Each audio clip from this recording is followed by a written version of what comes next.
The Affordable Care Act, also known, of course, as Obamacare, became law 4 years ago tomorrow. This year's deadline to sign up for health insurance under the law is March 31st, just 9 days away. The original goal was to have 7 million Americans on the rolls by then.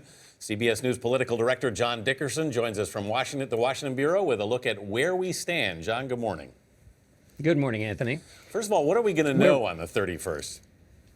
Well, we're going to start to know from the administration, and we'll have to take their word for it, how many people have enrolled. You said 7 million was the target. They're now above 5 million. But the key question will be then who has paid. You can enroll, but the insurance companies are saying there's about maybe a 15 to 20% drop off between the people who have enrolled and then who are actually paying. And the question of who is paying and whether they're paying at all and where in the country they are paying, those are the crucial questions to get at to figure out if this is actually going to work as a program. You know, it's hard not to notice the push towards young people. You have the president speaking with Zach Galifianakis. You have LeBron James doing these ads during March Madness. And you even have the First Lady who might be on the Ellen DeGeneres show. So is all of that working? Are young people enrolling?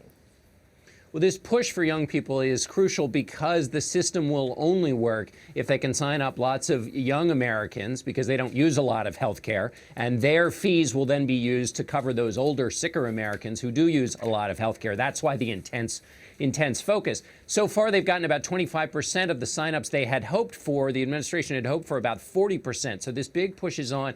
It seems to be getting people to visit the website. The question is, are those younger voters then taking the next step? The enrollment figures have gone up in March. They are about now, although the month is not over, where they were in February. So they've already surpassed that mark. In Massachusetts, where this experiment was tried out, they saw this right before the deadline. A lot of people signing up. A lot of those people are young people. But we won't know for a while whether all those people who were driven there by these efforts actually went to the final end of the process and paid for coverage. So what's the next important deadline, John? The next important deadline is the end of May, when insurance companies start releasing their new rates. That will tell us whether they've done the math and seen the number of people who've enrolled, whether they're going to be expensive, whether it's a lot of these younger Americans who will keep costs down. But there is a provision in the law that helps insurance companies deal with the bumpiness of instituting all of this. So there are ways in which that won't be a purely accurate picture of the new situation. But that's our next big question: is what will the new rates be from insurance companies, and will those premiums go up? John Dickerson in Washington this morning. Thank you.